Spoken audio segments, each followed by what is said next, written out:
Great. Hi. Ravi. Hi. Greetings, Danishka. From what you've seen, what do you think of the design industry in Mauritius? I love its level of ambition.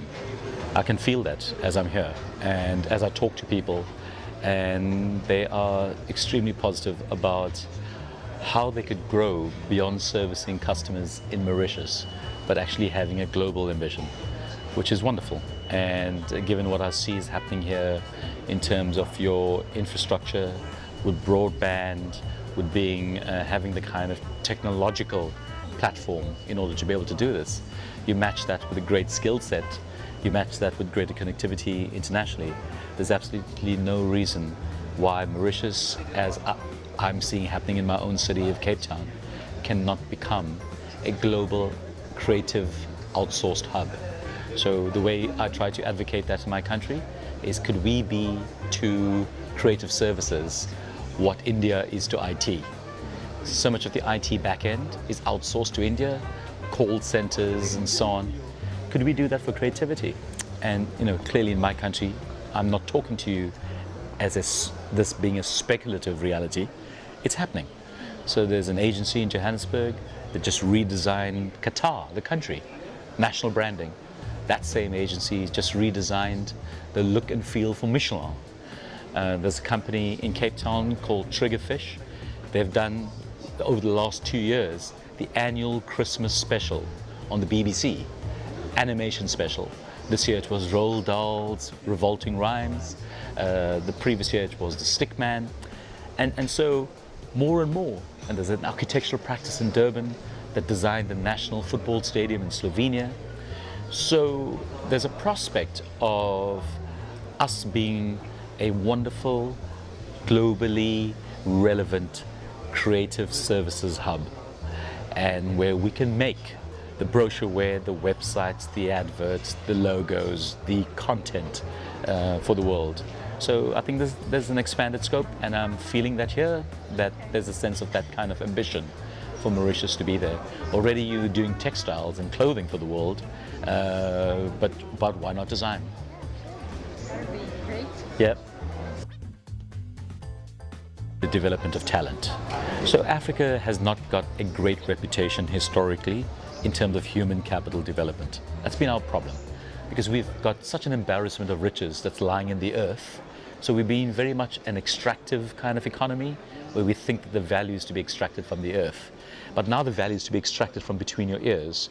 So we need to shift focus, and we're really needing to do a lot more towards developing human capital.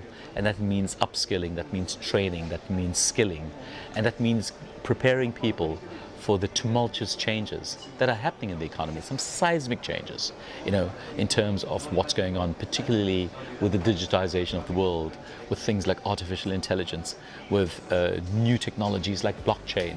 And the question is that, how do we grapple with it?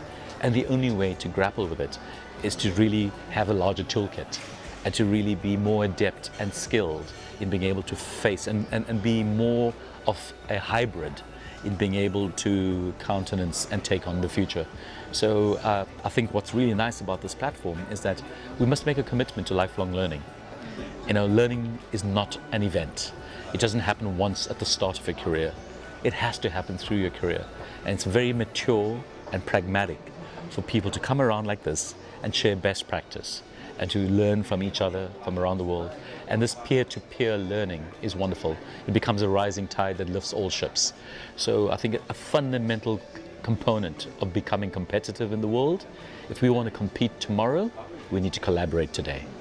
And that's two sides of the same coin. And we need to understand it. And mature people understand that. You can't be constantly like this and be protective and build up moats and be feudal. You have to go like so. And you have to embrace each other as well, and help in rising each other up, raising each other. Insightful. Yep. I think you've more or less answered that already, but Yeah. do you think Africa can be globally recognized for design? I think Africa is starting to. Already we've got this landmark project that we're involved in with Ikea, the world's biggest furniture store, where we discuss, designing the first range designed entirely by Africans.